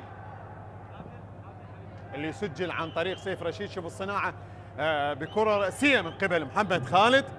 البدلاء هم من جاءوا بصناعة الهدف وتسجيل الهدف. محمد خالد صنع وسيف سجل. كرة في وسط الملعب، عالية الكرة للأمام، إبعاد، اعتماد على الكرات المرتدة الآن فريق نادي القاسم، بينما ضغط من فريق دياله. كوسرة بايز من أجل التعديل جهة اليسار، إبعاد للكرة عن طريق حسين محسن. سيف رشيد، مجتبى. تغييرات المدرب أيمن الحكيم تأتي بثمارها. هو من غير من واقع المباراة. عندما أتت التغييرات جاء الحل وجاء الهدف.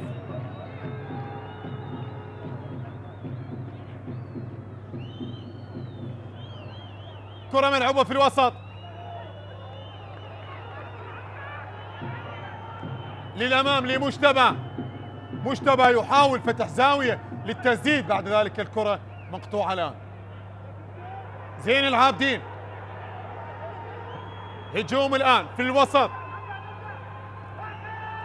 تمرير الكرة أنس لكوسرة بايز. ديالة، محاولة إبعاد من أوديني. أبعد الكرة هذا أوديني. إيغور جورج أبعد الكرة الماضية، تبقى عالية. استلام جميل. زين العابدين سلام يحاول فتح زاوية للتسديد، ولكن الكرة اصطدت بعد ذلك. مرتدة الآن سريعة، تغطية ممتازة من بكاري. عالية الكرة للأمام والمتابعة للكرة، ولكن هناك تغطية من المدافع، تغطية ممتازة من المدافع. بعد ذلك التمرير حسين عبد الواحد، مرور ممتاز، يسيطر على كرته.